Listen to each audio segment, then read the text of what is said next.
This app is currently in shambles, so I thought I would lighten the mood with a crazy story time. Welcome to part one of Last Year I Lost My Mind. Hope you enjoy. I used to use TikTok as Tinder. Before I started taking posting seriously, I used to exclusively post very cute videos of myself, and men from like all over the country would be in my DMs, and I was like, you know what, hey. We would FaceTime and stuff, talk all the time, but I never met them because they were from like Texas, Chicago. I'm from New York, by the way. And I'm sorry, but I'm not traveling far and wide for no dick. But there was one day that this guy hit me up from TikTok. We were mutuals for a while. And he hit me up on Instagram and he was like, oh, you so fine, something like that. I'm like, thank you. And at the moment, I wasn't talking to anybody, like in real life, on Instagram, on TikTok, nothing. So I said, you know what? Hey, immediately he was like trying to see me in real life. And like I said before, I'm a little hesitant to do the online dating in real life thing. This is really just make believe for me. But my friends were like, you know what, girl, you haven't talked to anybody in a while, you haven't dated anyone in a while, go out with him. Because he was trying to take me out. If you know, you know. If you're trying to take me out immediately, that's a green flag because men usually don't do that. They usually play around. So we had plans to go out and get ice cream or whatever, but then my friend had invited me to some family outing she was having. So I told him I couldn't go anymore. But he was like, no, I plan to see you today. I'm seeing you today. I'll see you after you come back from wherever you at. I said, oh.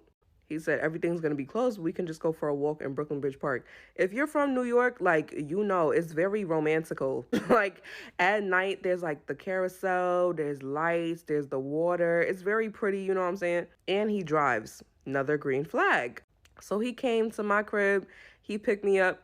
I was like, I'm shaking in my boots as I'm walking to the car because what the hell? What if he's a catfish? Like, what if he's an ex-murderer? But I got in the car. He wasn't an ex-murderer, so that was great.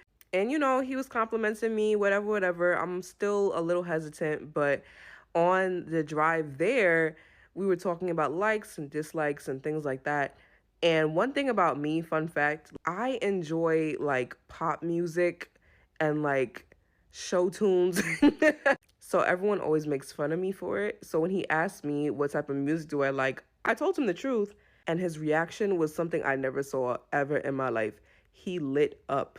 Do you know how rare it is that you're going to find a black man that is not corny, who enjoys Disney movies, Broadway shows, pop songs, all that type of stuff? When I tell you, I'm sitting in the car like, Jesus, did I just find my husband? We get out the car, we start walking around the park. It was very beautiful. It was very romantic and a little bit too much for me. Like, I don't know. The title of this is Last Year I Went Crazy. If I'm being honest, I've been crazy my whole life. I've always struggled with like depression, anxiety, da. So I am not a relationship person because I feel like it's unfair to the person and myself to put myself in a relationship if I'm not all the way there mentally. But at that point in time, I felt grounded. And honestly, I go through ups and downs. And at that point, I was at an up. So I said, you know what? Maybe this is real. Maybe God is telling me that I'm ready. I feel great right now. He's really nice. We clicked immediately. Like, this feels different. And I saw y'all jumping on Talitha the other day about her and her relationship with God and her relationship with men and da. And honestly, sometimes you convince yourself that it's God when it's really just your delusion. So I can't judge her for real because after we walked around for a while, we get back in the car and he's driving me back home. And he was like, he wanted to play me one of his favorite songs, which was a country song. Again, what black man do you know who listens to that shit? Especially not from New York, like country music and Amiri jeans. Like, that's so amazing. So after that first time meeting each other, we were speaking on the phone all the time. But he was a busy guy. One, he's a content creator. He has a podcast. He had a job. He had a lot going on. So we would always just talk on the phone. And this is where, honestly, looking back on it, red flag. Fuck the green flags. We're on to the red flags. How did we go from, oh, I'm seeing you right now, I'm going to take you out, I'm going to take you out, to, oh, yeah, just call me, I'm going to call you later. Call me, beat me if you want to reach me. Like, what's going on? I'm just going to give a disclaimer from now. You're going to call me a dumb bitch approximately maybe 15 times. This is the first time. The next time I saw him, he came over to my apartment. Oh, okay, let me hear it. Okay, curse me out. We was hanging out, we was just watching TV, and then the TV was watching us. Okay, let me hear it. Curse me out. Okay. He spent the night, and then from then on, if I'm being 100% honest, every other time I saw him, we was just, oh. Like, swear to you, it was very frequent. I would be going out. This was during the summertime. I was outside with my friends all the time getting drunk. What happens when you drunk? Hey, where you at? Oh, okay. So in my head, this was nothing serious. Like, I'm not a dum dum. Like, I know this sounds like I'm a dum dum, but I'm not a dum dum. I knew what was going on. I'm like, you know what? This not my man. Like, he's my little, my little yeah. So tell me why one day we're on the phone, and right before he hangs up, he's like, all right, love you, bye. So I'm like, he must have said that by accident. Like, that must have been, I'm not even gonna bring it up. But then tell me why the next time we saw each other, to scoop don't, before he leaves, he's like, oh, all right, love you. I said, love me? Who do you love? Who? He's like, what's the problem? What the hell do you mean, what is the problem? Here we go. We're gonna have to start counting up the red flags. What are you talking about? I just met you. We just. So I respectfully tell him, I'm not gonna lie, don't say that. I don't know if this sounds crazy, but I don't care. That was making me feel uncomfortable. Like, I felt like, you know how when you know a man is manipulating you? Like, I felt that. I felt it, like, seeping out of his pores. Bullshit. Like my delusional, oh my God, God put him in my path thing faded away the third time that we, because I was like, I don't think that Jesus would have me doing this. Like, this don't, So all that I love you shit, that was not gonna fly with me. But for some reason, he thought that that was the funniest thing in the world. So every single time he would talk to me on the phone, see me in real life, or like text me, he would end it with, I love you. This is going to be the end of part one because the bullshit is going to start right now. I wouldn't let him tell me that he loved me because every single time he was saying it, it seemed like a joke, right? This is part two to the story. Go back to part one if you need to. Around this time, my cousin was going back up to school. Me, my mom, and my mom's friend took my cousin up to school, right? So we're driving to Albany, and on the way there, my mom was asking about the guy that I've been seeing, right? She didn't know that it was mostly just skoompa-doompa, but I was like, he keep telling me that he loved me, and I'm just not feeling that right now. Like, that's crazy.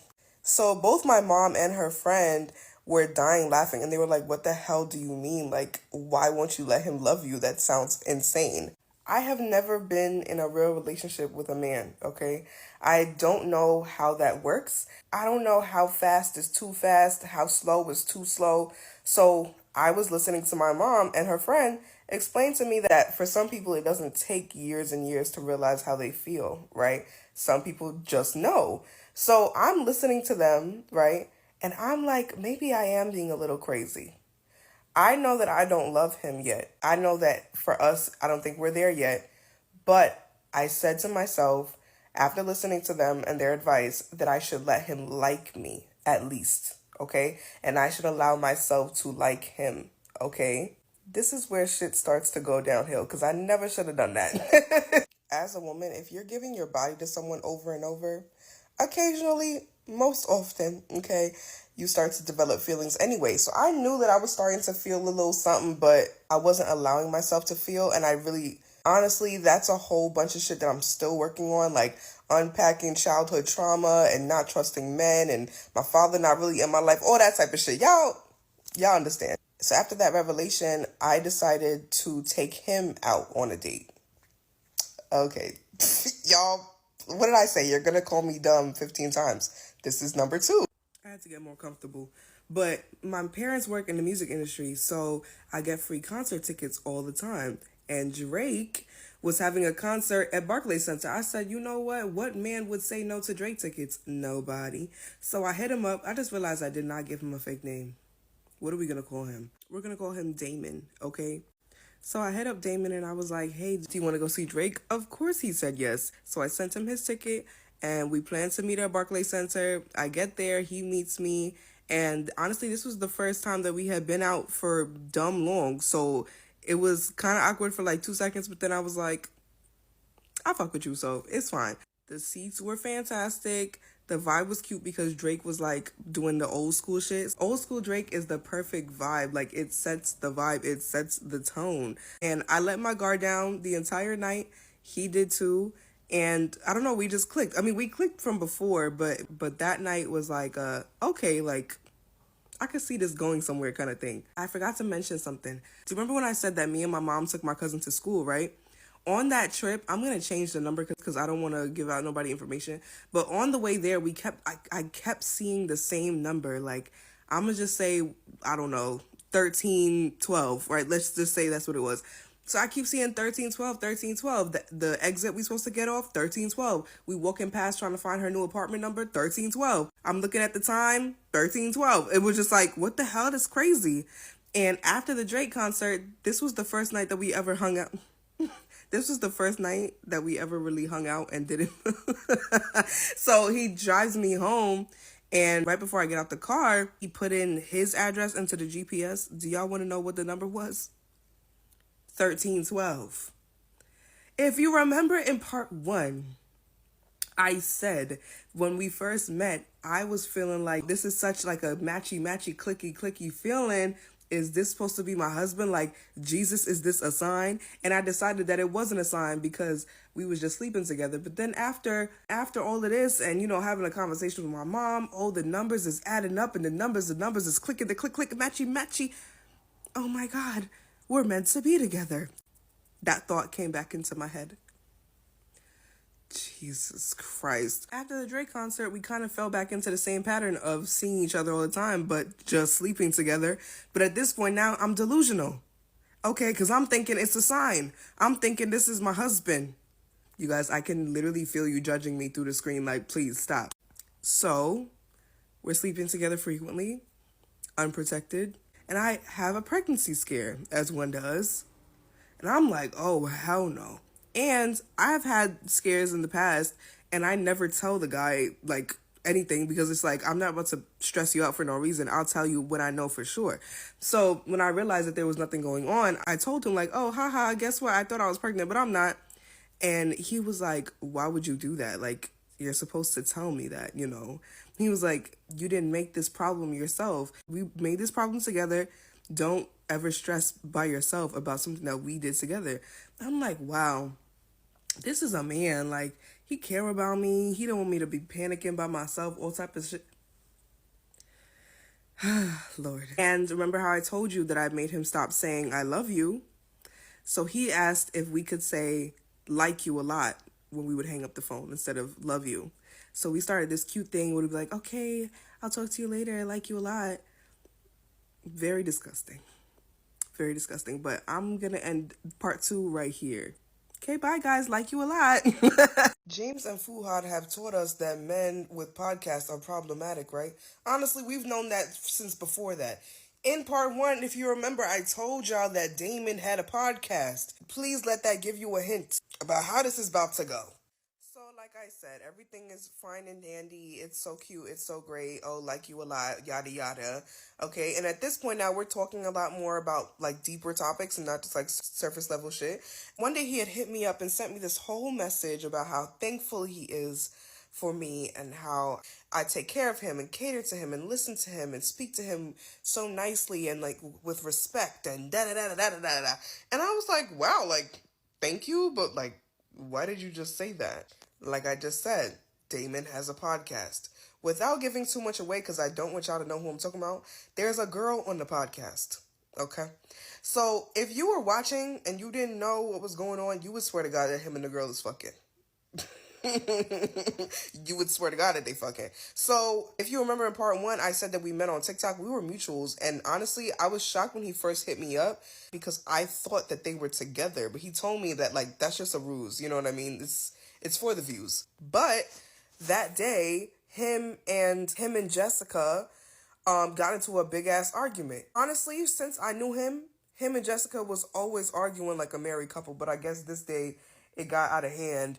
And it got so bad that the place that they record their podcast at, the guys there had to, like, break them apart because it was getting out of hand, and then I had to break them up into separate rooms. This was the first time that I was speaking to him and the red flag actually hit me in the face. And I was like, wait, this is how you deal with conflict with women? And if this is just your friend, why is there so much emotion? What's going on? You know what I mean? One thing about me, I'm going to tell you the truth. It's the Virgo in me. I'm very blunt. And I told him that he was wrong. Like, that's not how you talk to your friends. You know what I mean? That's not how you talk to your coworkers. And that's not how you talk to women. And he was receptive to my feedback. But I kind of just observed what happened there, took it in, and I kind of just let it go. But that moment was very telling. And that moment was important for later. So keep that in your memory bank. Fast forward, if you remember, I said I took him to the Drake concert. At this point now, he knows about my family and like our connections or whatever. He asked me specifically to take him to the Jonas Brothers concert. I took him to Drake. We went out for that walk. And we have been talking for a few months at this point. Those were the only 2 times that we have ever gone out. That's stupid. Okay. So I'm like, at this point, I'm getting a little tight because I'm like, what the fuck are you talking about? Why are we not going out? Like, why are you not taking me places? And are you broke? Because I'm like, what's going on right now? And he had said, money was a little tight, yada, yada, you know what I'm saying? So I'm like, okay, fine, whatever. I'll get the tickets. Let's just go. The day of, I go downstairs, he picks me up or whatever. I have a little attitude in the car because I just, because I feel like I'm the man. like what is going on? And we talked about it or whatever. He said that, he's trying to get his money right. He's trying to get his podcast, to blow up a little bit more, trying to become more integrated into the social media world and networking and yada, yada. He's really busy, but he's so sorry. And he promises that he's gonna, be better. So I'm like, whatever, let's just have a good time tonight. If you remember from part 1, we had bonded over the fact that we like corny shit. Like, we like Disney movie music and all that type of shit. So the Jonas Brothers was right up our alley. Great seats, great vibe. And when we got there was white girls behind us. I mean, there was white girls everywhere. But the white women behind us were obsessed with Damon because he was so excited. And honestly, as soon as fucking Joe Jonas started singing, it was like his inner child went crazy. Like, he was losing his mind. He knew all of the lyrics. I knew that he had asked me to take him, but I didn't think it was this deep. Honestly, everyone around us was just like smiling at me. Like, oh, look at your man kind of thing, like, oh, he's so cute. And the girls behind me tapped me and they were like, oh my God, no, can we please take a video of you guys? Like, give me your phone. You need to like capture this because you have to see what we're seeing. So I gave them my phone and they recorded us from behind. And at that moment, they were singing, when you look me in the eyes, tell me that you love me, right? So now it's a little bit, romantical. And I had my hand on his shoulder and we were like swaying or whatever. And she gives it back to us. And she was like, first of all, invite us to the wedding and you have to play this video at the wedding. Remember, I'm delusional and this is already my husband. So I'm like, yes, exactly, period. So during intermission, we had gone up to go get some food from the concession stand. I was like setting up the condiments, like getting the ketchup and the barbecue sauce or whatever. And he was just like staring at me. And I was like, Damon, is everything okay? He was like, yeah, it's fine. I don't know. Like, I don't know.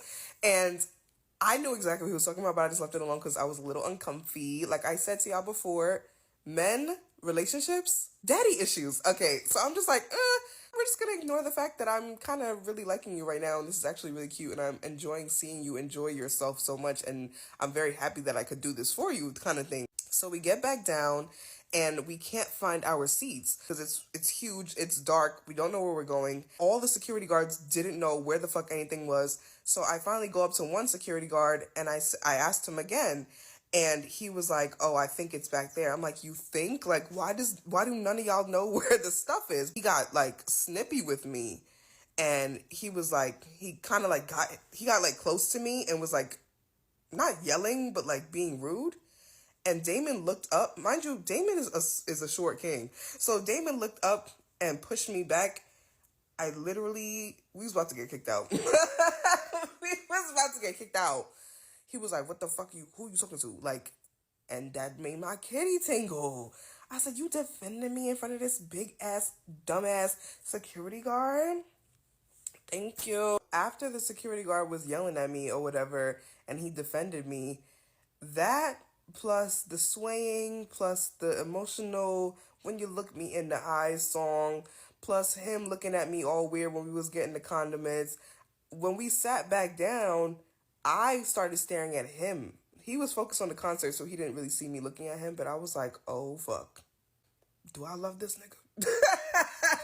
Like, so he had sat back down and he looked at me and he was like, what? I was like, nothing. He was like, tonight feels different, right? I said, yeah. Like, we both knew what was going on, but he was respecting that I said, don't say that shit. And I had it in my head, don't say that shit. But we get back to the car and I felt like I needed him in that, like I needed him. Like I felt like I was going crazy. Like I was itching to like rip his clothes off. And I was like, how did it get from like, oh my God, like I'm enamored by him to like, right now, like I don't know what the fuck. But we got back to my place and it was going on for hours. like it was a long periodically time. Like the next day when I woke up, he was already awake and he was like editing a video to post on Reels. Like I said, we're social media people. So it was of the concert. He had made a whole bunch of like content or whatever. I was helping him make his content, yada yada. But I'm looking at his reel and my face is in it. I said, oh baby, no, I don't give a fuck how many butterflies I got. Take it off now. He's like, bro, what's the problem? Like, it's not that serious. I can't post you. I'm like, no. He was like, ugh, whatever, fine.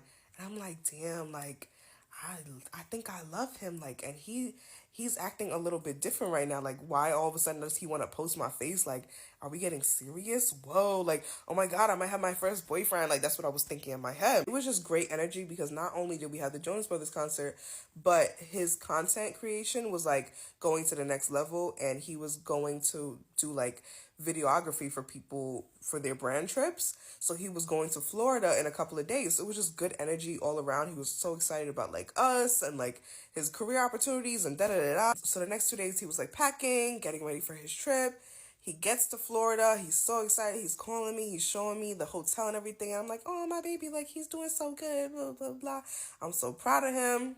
And like I said, my family's in the industry. So whenever we get tickets, it's around like other industry people.